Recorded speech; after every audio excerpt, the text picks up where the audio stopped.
When you're an angsty kid, you're an easy mark for angsty songs. It's hard to avoid the very specific, painfully earnest spectacle of asking a parent or love interest or pet to sit down and listen to a record that somehow expresses, quote, exactly how you feel.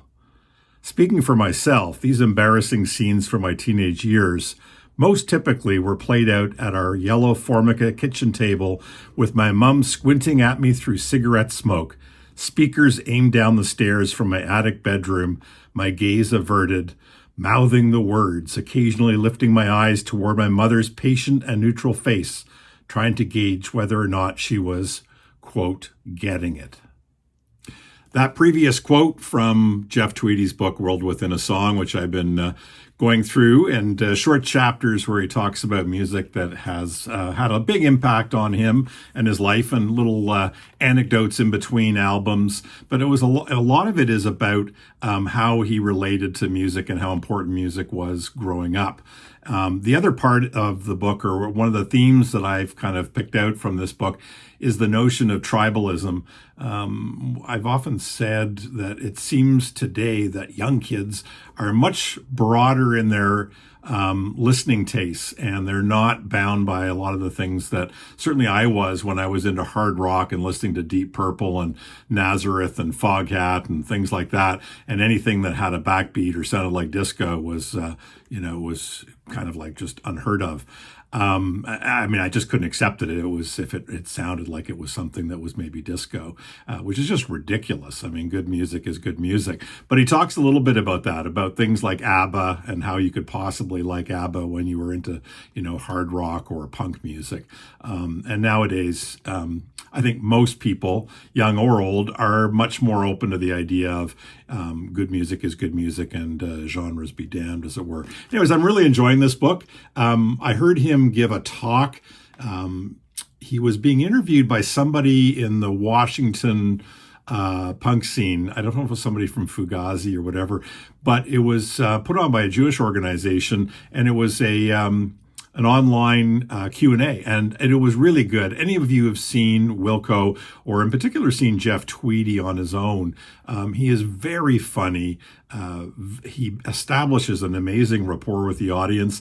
If anybody sort of shouts stuff out, he's able to engage with them in a way that's not long-winded, but rather kind of funny. And he clearly in this Q&A, and when I've heard him interviewed in other context, he shows a great compassion and an empathy, but also a sense of humor about everything to do with music and growing up and, being in a rock and roll band and all those things. And so I'm really enjoying this. This is a good book. Got it out of the library. I've been doing a lot more library stuff. Don't need to acquire more books, that's for sure.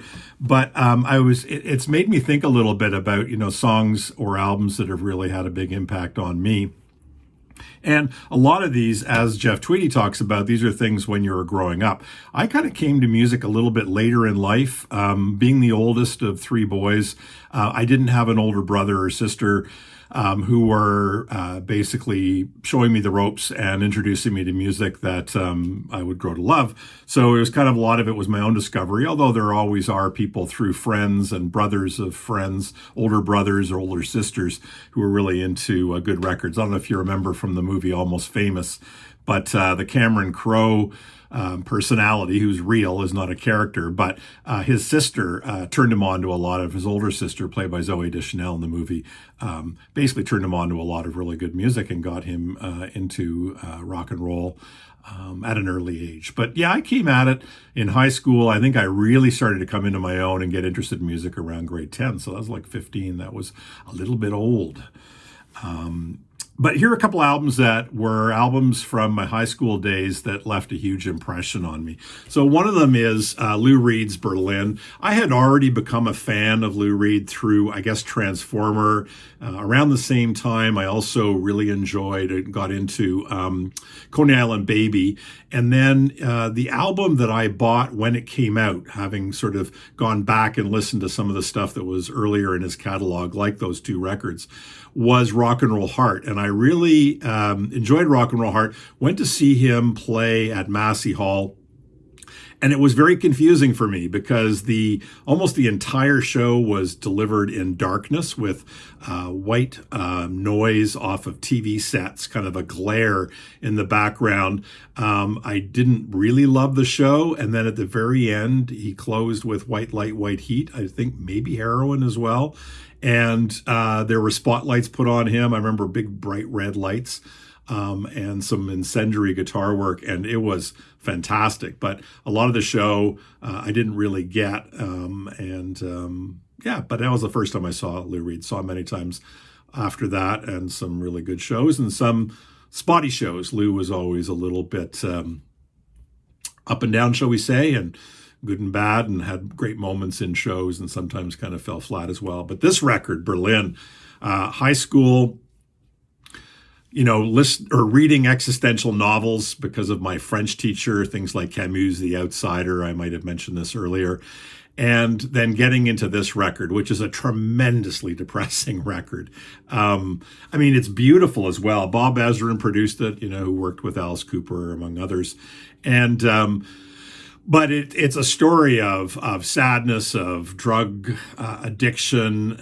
They're taking her kids away. There's a part in one of the song, The Kids, where you actually hear kids crying. But I can remember, sitting in my basement with the speakers kind of right by my head, listening to this record and just getting completely drawn in and feeling that the depression or the depressing atmosphere of the album was very much in sync with kind of where my overall mental state was. But Lou Reed, Berlin, in fact, it's such a heavy record. It's not one that I tend to go back to often, although some of the songs are actually really quite beautiful. It's not like everything is super depressing.